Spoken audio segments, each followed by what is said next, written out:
Hello guys, this is going to be a demonstration speedrun of Shadows of the Empire, the category being any % on the PC.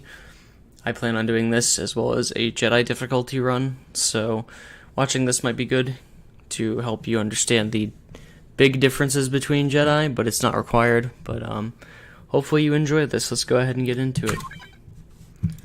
So with Shadows of the Empire, the levels are kind of broken up into different styles. It's a combination of vehicles and on-the-ground levels with Dash Rendar. And the Hoth level is one of the most execution-heavy, so it's important that I do this a specific way. So we're going to take out these enemies as quickly as we can, just by shooting them quickly. And we shoot them in very specific orders based on how long their death animations are, so that we can minimize the time in between levels transitions. Try using your harpoon and tow cables on the AT-AT. Go for the lift. It might be our only chance of stopping them. So normally one might think, oh, we should probably use the tow cable on the AT-AT, but on easy difficulty it's much faster just to shoot them. And we hit a very... oh shoot, I crashed. That's not a big deal. We shoot a very specific spot on their head where they do the most damage. The collision detection for that is a little bit iffy, so luckily getting it from head-on makes it a lot easier to hit. But that's the fastest way to take out AT-ATs in this difficulty. Still need to buy more time for our transport to escape. Keep at it. And so the last phase of this, which we're already at, we want to do pretty much the same thing, just shoot them as quick as we can.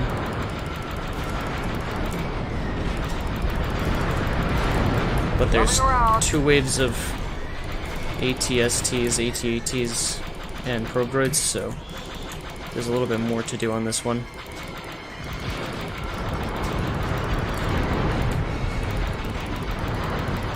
Alright, so my route's a little bit sloppy here, just because I had a weird enemy layout there. That's not that big a deal. And for this last one, we're just going to crash into him, just to make the process a little bit faster. I'm trying to hit this probe droid. Hitting them from far away can be a little bit hard. They have really small hitboxes, and the hit detection is not great from that distance. So it's a little bit of a slow Hoth, but it's okay. Not a bad start. It's still only like 2 minutes long, so that's a plus. But now we're going on to this type of level, the ground levels, which a good chunk of this run is going to be comprised of. You'll see me running diagonally. That's faster than moving forward. Try to do it in areas where it's convenient. Sometimes it's a little more convenient to move forward, just for sake of dealing with enemies.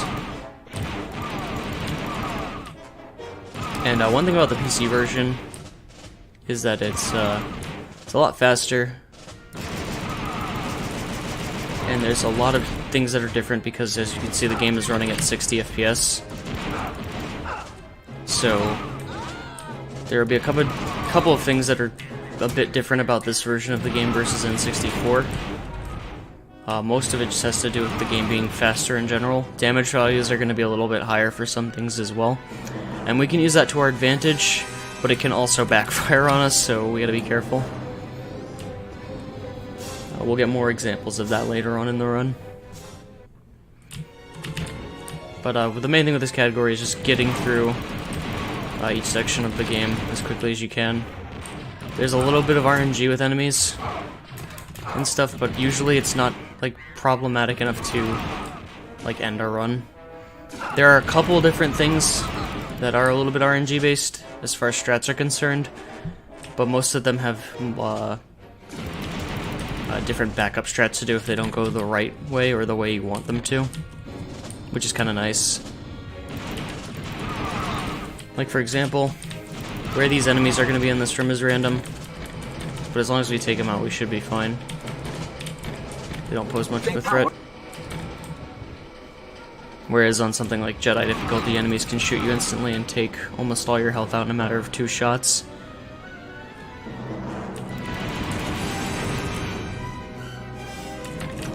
Alright, so we have 15 Seekers, that's good. We need 15 for 5 of them going to the boss of this level, and then the other 10 for the next boss that we fight later on in the game, in the Ord Mantell level.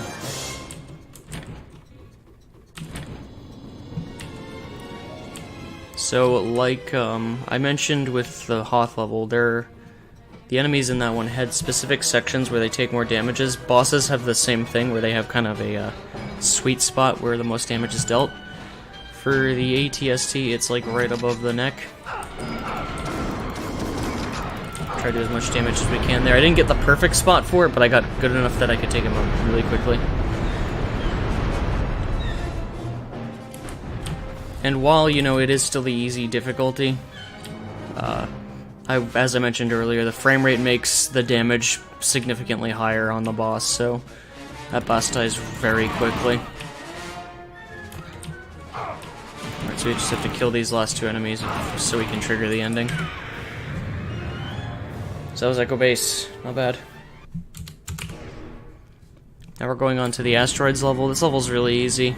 The main thing is we have to destroy a certain number of TIE fighters and TIE bombers, and where they spawn and how many spawn at once is a bit random, so the unfortunate thing about this level is that a lot of it comes down to luck as far as to how fast you'll complete it. I like to say that about maybe like 90% of this level's time is based on enemy spawns, RNG, and maybe 10% comes down to just killing the last few enemies. The one thing that does suck about this, especially on the PC version, is like Hoth, the blaster hit detection. This can be a little bit tough to deal with because I don't know. I don't actually know if that's related to the frame rate or not, or just the speed of the game in general. This is not a great port of this game, by the way. It's great for speedrunning, but bad as far as like casual gaming goes. But yeah, hitting enemies can be a little bit tough, and the turret control with the mouse is a little bit janky, but I mean, it is also a 1997 game, so it's to be expected. But yeah, this level's, there's not a whole lot going on. You see these red asteroids, those are challenge points if you blow them up, but we're not going to get them because it's not necessary. You don't really lose any time if you do go for them, but there's no point to it. Alright, also that's one thing that can happen, is enemies can sometimes spawn really high or really low like that, and it makes it impossible to hit them. So hopefully that doesn't happen too much to you. Yeah, most of it's just using Seekers when you can. Seekers are good at taking out multiple enemies most of the time. Sometimes they'll miss one like that.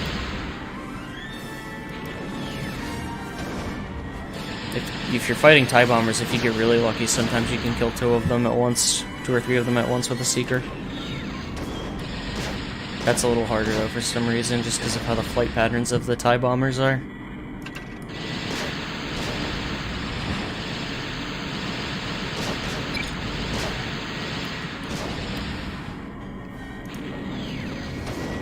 But yeah.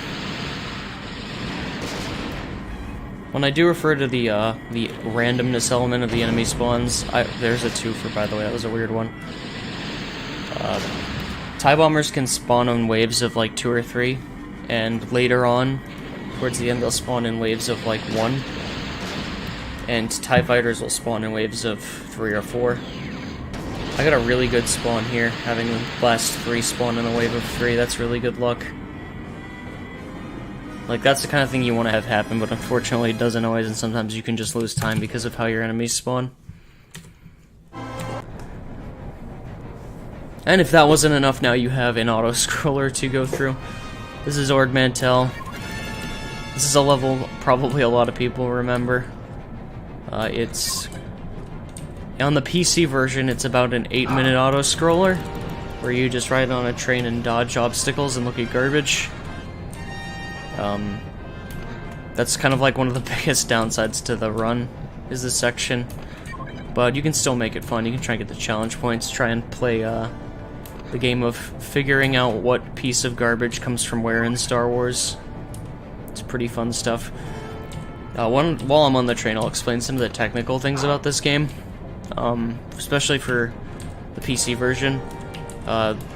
This is the re-release on GOG because older retail versions of this game don't work properly on modern PCs because they run on 16-bit installers. So for the longest time we weren't able to run this version of the game until it got re-released and compatible with modern PCs. You also, like I mentioned, this game's running at 60 FPS. There is technically a way to break the frame rate limit and get it at 144 frames per second. However, the game becomes unplayably fast. So while theoretically it would make the game faster, it's just borderline well, actually no, it's like literally unplayable because of how fast the game gets. So that's why you won't be seeing any of that. Also, their 60 FPS changes some of the physics a little bit. I don't think I really mentioned that, but some physics get a little weird, especially sliding physics for some reason on this version of the game. And it also makes a certain trick in this run that you would do on the N64 pretty much impossible, because you need a lower frame rate for it to work properly. You could, in theory, lower the frame rate to like 10 FPS, but that's not something we do or allow in this run. It's not really worth the trouble because it's still really picky on the PC version, whereas it's like fairly consistent on N64. But despite not having that certain skip, there's still a lot of stuff we can do in this version that is significantly faster than the Nintendo 64 version. Most of it just comes down to the differences with the frame rate and the load times being faster. I'm trying to think if there's any more technical things I haven't missed here. One thing I did with the boss fight on Echo Base is this camera here. You can have a camera lock option in your control settings, where normally if you use the camera, aim up, and then just stop aiming up, or stop holding the aim button, it'll lower your camera back to neutral position. But with camera lock, you can aim up, let go of it, and it stays locked in that position, and that's very useful for some parts of the game, like the TST boss fight. But it's going to be even more useful in Jedi difficulty when you need to try and do as much damage to certain bosses or deal with certain rooms with enemies. Overall, it's just a more useful function in that difficulty, but it's still got its practicality here.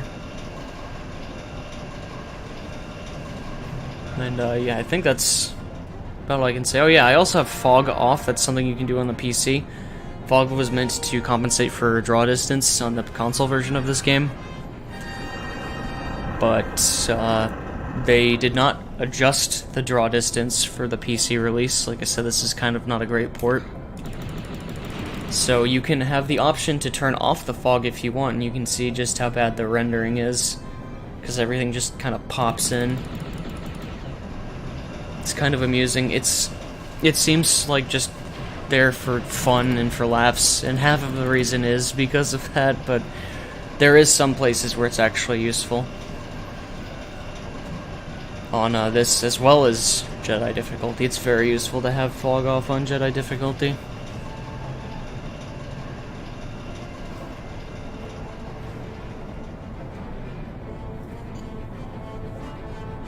But one thing that's not apparent in this is whenever the train's turning, you don't want to jump because you will very easily miss and fall off, because the momentum will carry you sideways. You do get a warning for that on the N64 version, but for some reason they left out that warning in the PC version. It's like you kind of just have to know that if a train is turning, don't jump.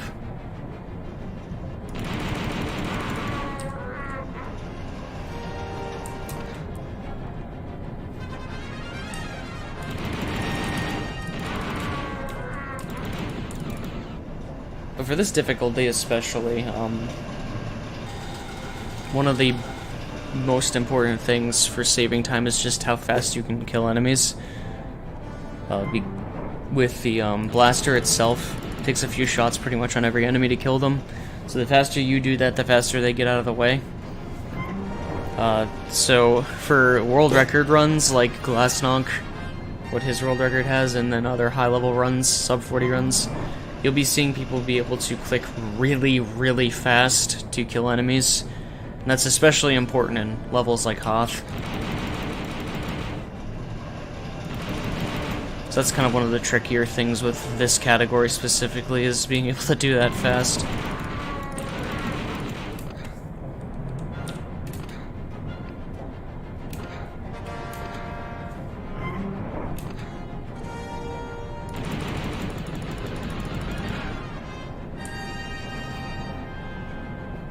Oh, and one other thing, I completely forgot this. On the PC version, maybe it's because of the frame rate, I'm not sure, but the auto like lock-on for your blaster onto enemies is significantly better on the PC version.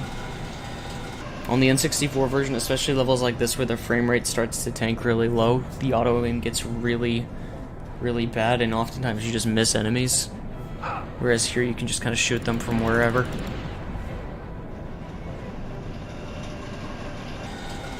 So I'm not sure how this rail is supporting this train when there's absolutely nothing underneath it.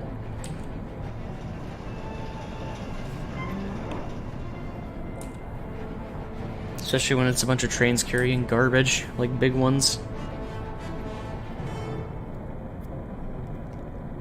Alright, so we're coming up to the end of the auto-scroller section of this level, thank goodness. One more thing we'll have to do before the end of the level is a boss fight with AGDQ. And after this level is where the run really starts to get interesting, in my opinion. So, like, there's some cool stuff in the beginning, but pretty much the levels after this one is really where things start to get fun. And start to get really fast. But the thing with the boss coming up is that he is kind of random with what he does. But as I've said before, this is one of those things where it's like, as long as you know what he's doing, it's not that big of a deal. You can fairly easily mitigate any time loss from it. I mean, you'll lose time regardless, but you can, you know, as long as you have an idea of what's going on, you can sort of deal with it. Ideally, what we're going to do here is shoot him with a bunch of Seekers. He didn't do what I wanted at all. That's not good. That's fine. So I'm just gonna wait over here. Unfortunately, because of how he moved and how fast he moved, I did not hit him with nearly as many Seekers as I would have liked to. So this boss fight's going to be just a little bit slower than usual.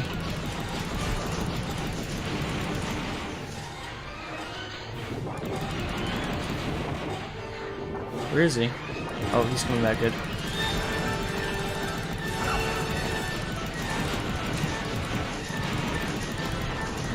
Oh, come on, I just need one more hit.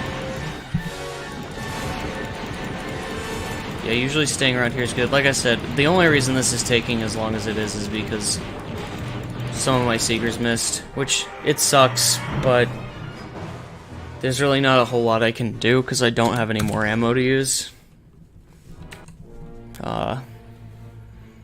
But it is what it is. So, now we're gonna get to the part of the run where it gets fun. This is the level where we get the jetpack, and the jetpack has some really cool use. That's both intentional and unintentional. First we have to get through these canyons. Now I mentioned earlier that the frame rate kind of screws up the physics on this level. And this is, or on the game I should say in general. But this level is like the prime example of where they just kind of get really, really bad. Hopefully we don't see why, but I'll just explain that the physics on the geometry for the cliff, for whatever reason, will just get really slippery. And there will be some times where you will start moving and have no control over dash whatsoever, and that can often lead to you dying. You really don't want that to happen. There's some places where it's not so bad because you'll get good checkpoints, but sometimes you can get really unlucky and just fall and have to do a lot of backtracking. Here is a prime example is this cliff. If I hit it the wrong way, I'm gonna slide off and die.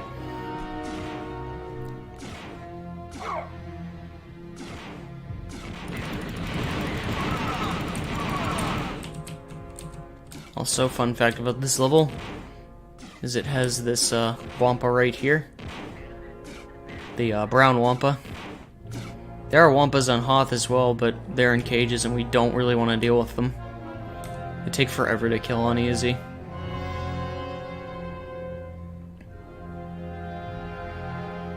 Yeah, it's very important to just be careful with where you're going here. Especially around this corner right here. Okay. So luckily we didn't see the really wacky physics, which is good.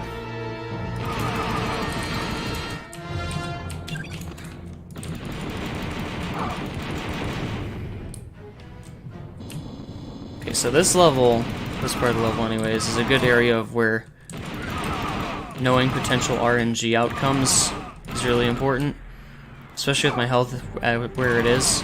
I want my health to be low, especially up to this point right here. So I'm gonna let him do a little damage to me. Alright, that's perfect. So, there's 3 different things we can do coming up here. We want to hit the switch and then Death Warp to get to the other side faster. The probably safest and best way to do it is to have low health and then just fall to your death. If you have a lot of health though and you're feeling really risky, you can leave one of the stormtroopers alive and have them shoot you to your death as soon as you hit the switch. But if all that fails, you can always just fall to your death, because there's a pit next to that cliff side. That will kill you. It's the slowest way to do it, but it's still faster than waiting on the ride back. But like I said, I got like the good strat there, which was falling to my death. I got that's a little bit of a luck-based thing, especially with how the damage on the enemies is.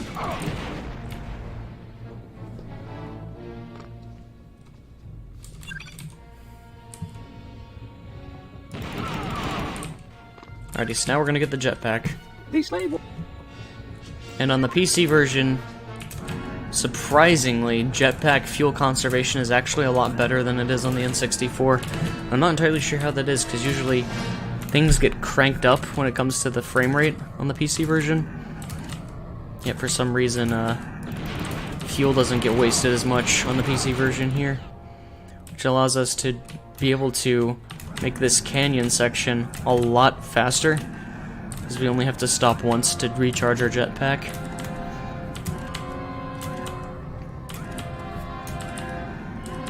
And you see me doing short thrusts like this. That's just to keep my height. The jetpack can slow down your forward momentum or forward speed a little bit, so we're basically using the falling forward speed in small bursts to get across that gap quicker. And now here comes the fun part of this jetpack, is this unintentional use of going upward. That's the dead fish glitch, according to certain people.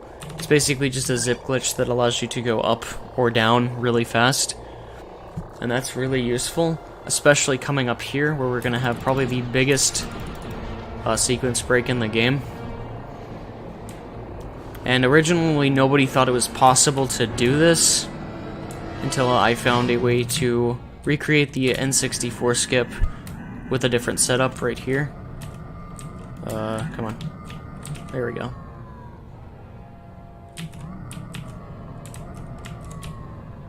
So yeah, this cliffside wall just eventually stops. And using the lack of fog there is really useful for figuring out where we are, because by zipping up there and going to a certain point, we load the arena where we fight the boss of this level, Boba Fett. And that skips a huge chunk of this level.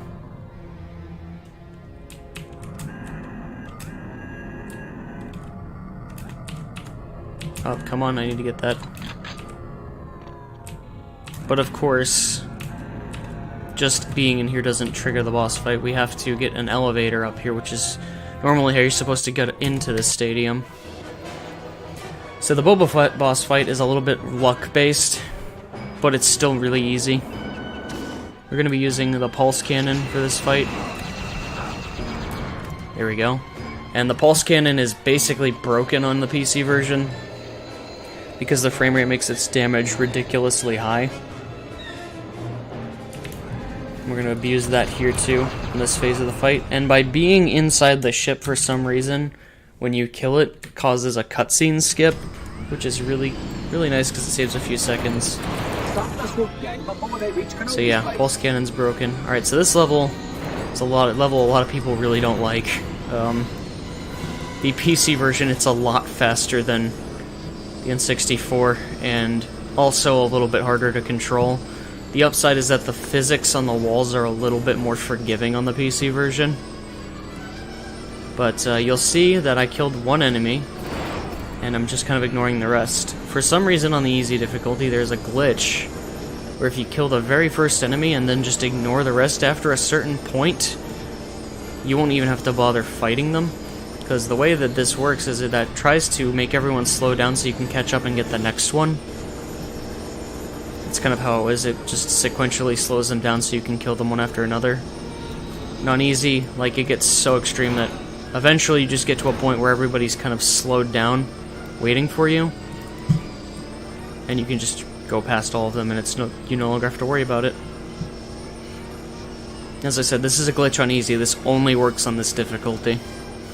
Any other difficulty, you would have to do this the intended way, which it requires you to kill every enemy. Alright, so this is the obnoxious part of this level. The canyon. Beggar's Canyon. Mos Eisley's already kind of annoying because of how many buildings and sharp turns you have to make. This is all just very narrow corridors. But the nice thing with easy is that we won't ever, like, die from crashing. So you can basically go through this full speed carefully and not have to worry about blowing up. But yeah, since we don't have to worry about the enemies, it's all just a straight shot to the end at this point. And if you are wondering, I am playing in first person just because it's easier for me to navigate that way. You actually would want to do it on the N64 in first person, but that's for different reasons. That's for lag reduction. Which luckily we don't have to worry about that. Alright, so that's the end of that level. So now we're going on to Freighter. Imperial Freighter Sabrosa. This level is pretty cool. There's some tricky platforming sections that you can... Theoretically, you can just voluntarily not do them. I'll try and go for them, though, just because that's cool. But the first part of this is really short. This level also has a lot of enemies, so... normally, just playing through this, it's very easy to just get unlucky and just hit from a direction you can't see. Once you know where everything is, it's not that bad. Alrighty.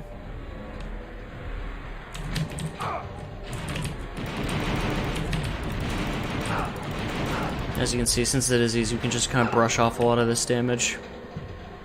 There are still things on this category that can kill you in a matter of seconds, which you'll see in a couple of levels from now.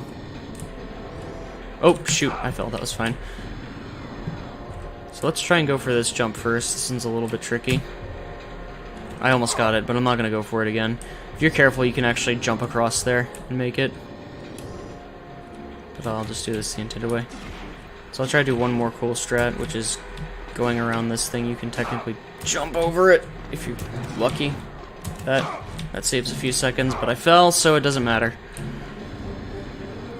So there are cool strats, but they're really, really awkward and really hard to do. But this is the normal way. I lost a lot of time, unfortunately, because I was trying to show off, but it's not that big of a deal.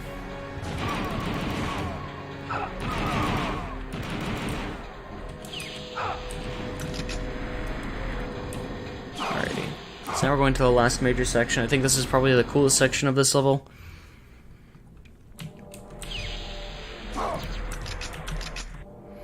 Basically what we have to do is sort of move some of these doors, specific doors, so that we can get to the top floor.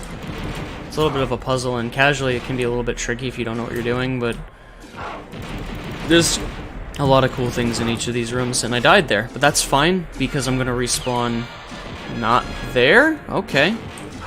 I was under the impression there was a checkpoint there, but I guess not. That's okay, though.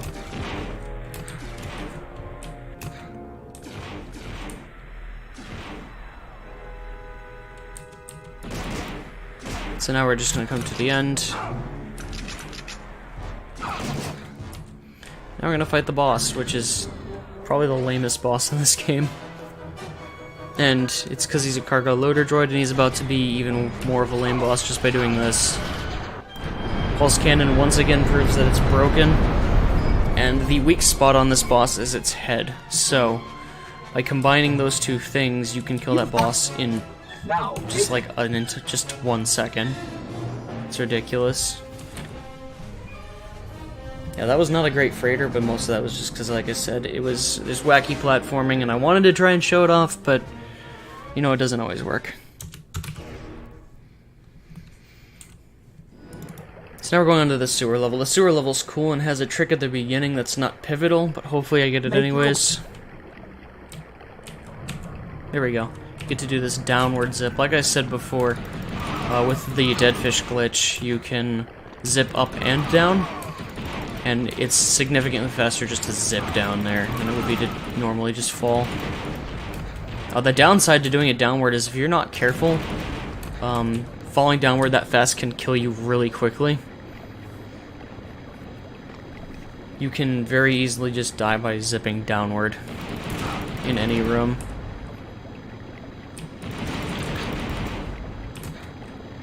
It's kind of crazy, actually. And there's a bit more practical use of that kind of death warping in 100%. But since this is any percent, we're not going to really do that.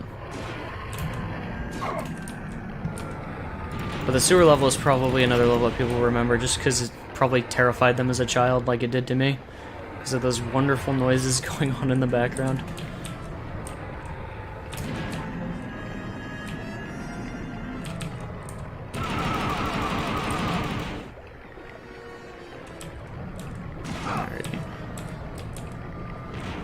Gotta be careful here because it's very easy to take fall damage.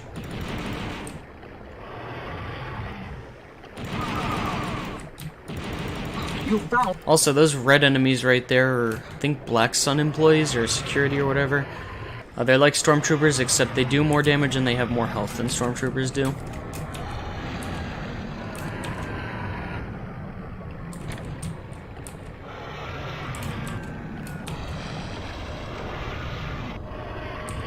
Alrighty. So this is the only swimming section in the game, is in this level, which of course, like you would expect from a swimming section, is controlled by jetpack physics. Makes sense, right? Luckily we won't be doing too much of that. We are going to take a little detour here to get this disruptor right here.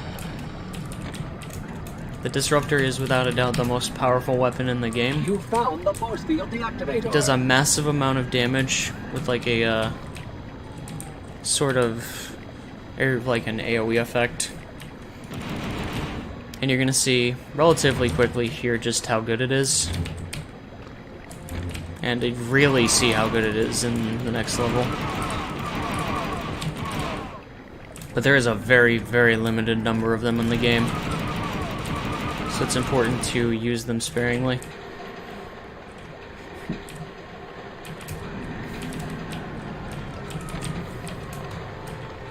Oh, come on, don't do that.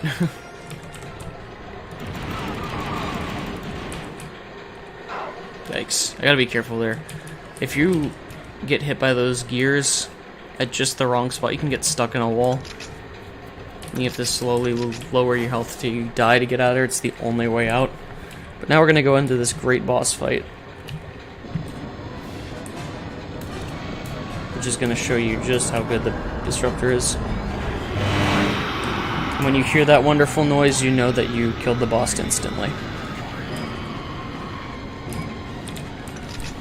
Yeah, this strat works only on the PC version, where you can kill the Dinoga with one shot. On N64, it does a lot of damage, but it doesn't kill the Dianoga instantly. The Dianoga is scary because not only is it a terrifying looking boss, but it has tentacles that can kill you like almost instantly.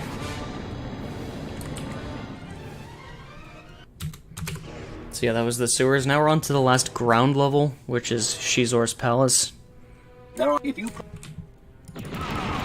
This is one of the more fun levels in the game, in my opinion. It also has some of the best music.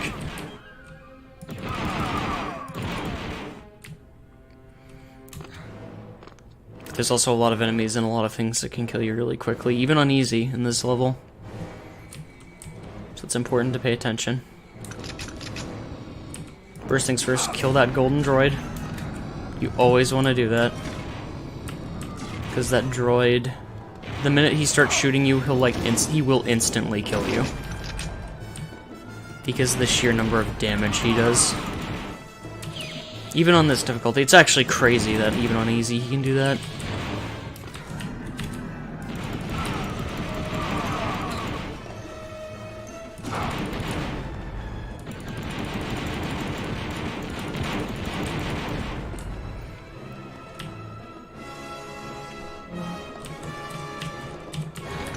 So I'm going to fire a Seeker out here. That's just going to attack an enemy on the other side, hopefully.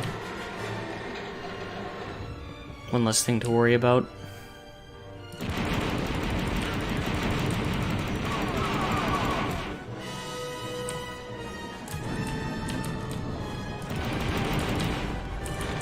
Alrighty.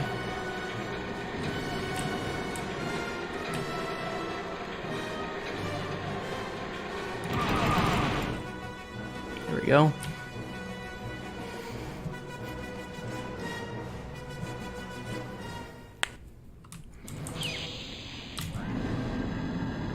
Alright, so now we're gonna pick up this weapon right here, the stunner. Also gonna get some extra disruptors here. Technically, I don't necessarily need them, but if I screw up a boss fight strat, then I'd rather have extra. We're going to be using the pulse cannon pretty much just to take out enemies really quickly, because it only takes about one shot to kill any enemy. Now we're going to use the stunner. As the name implies, it is a weapon that stuns their enemies, and this is just useful for dealing with all these enemies in this room. So you can just safely get those pulse bomb planted.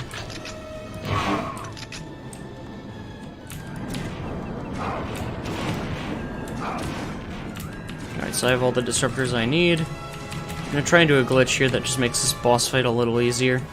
Not that it's hard to begin with, but it's also funny looking, so I didn't get it, that's fine. Like I said, this boss fight's easy, so...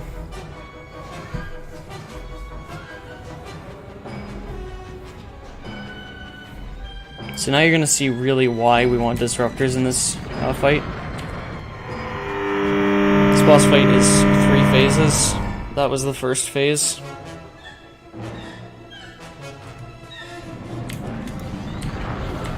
That's the second phase.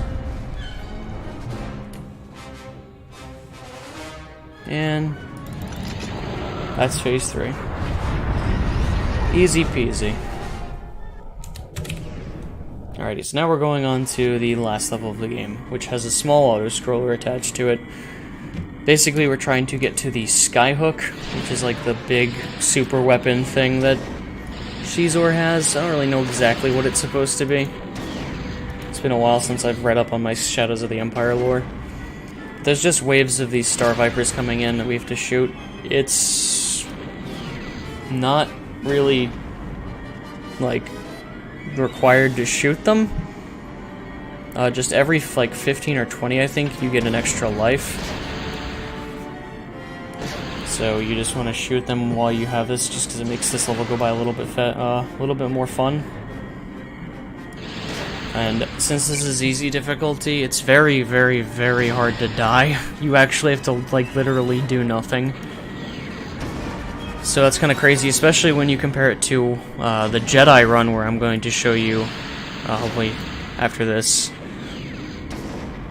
where this level is an absolute nightmare in this section.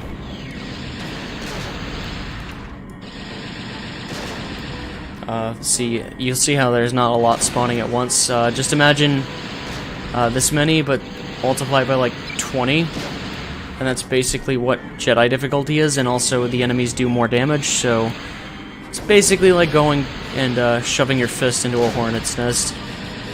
But here it's just like you're just safely watching bees from afar.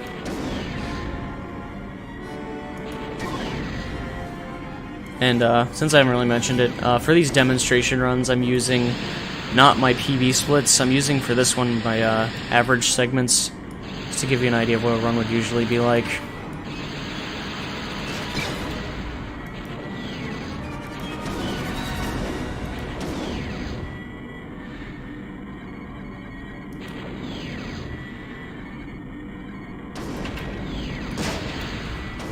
Yeah, this is just nothing but killing time at this point.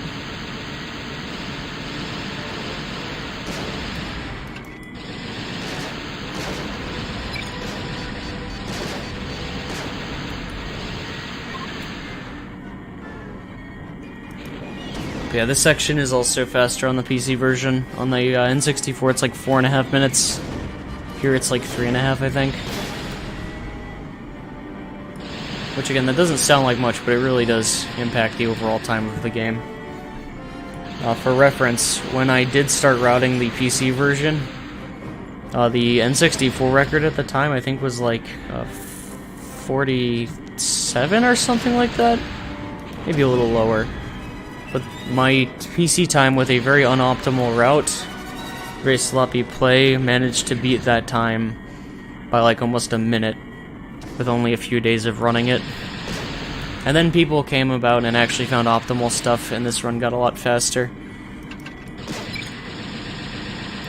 I'm trying to remember, I think the world record is like a 37 or something. Because my PB is like a low 41.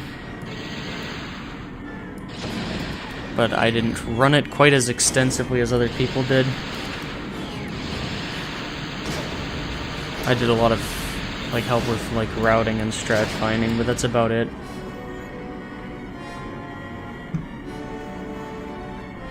Oh my goodness.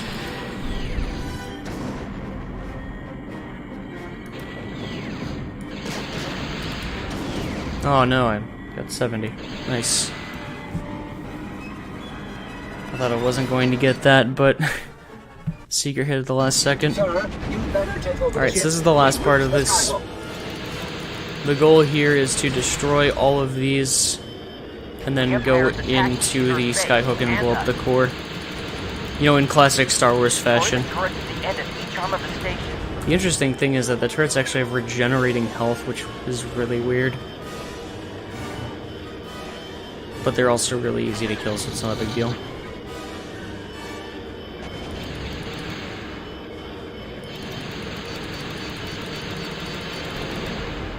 But there's the inside sections where things get a little more tricky and technical.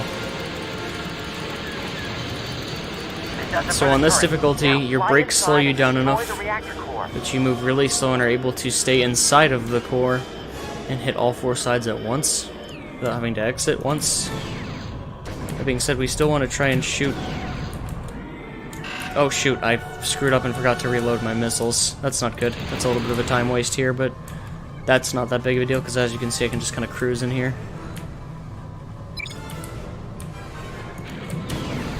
Oh, well that is, though.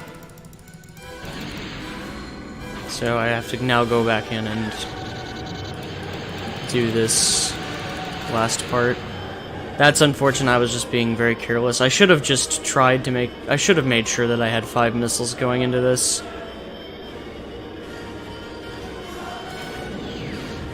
Alright, and we just crash in there to end the level faster. So yeah, that's Shadows of the Empire on the any percent category, easy difficulty. Hopefully you enjoyed the run, and hopefully you'll enjoy the Jedi run a little bit more. The Jedi run is very different, and is a very cool run, so I hope you like that as well.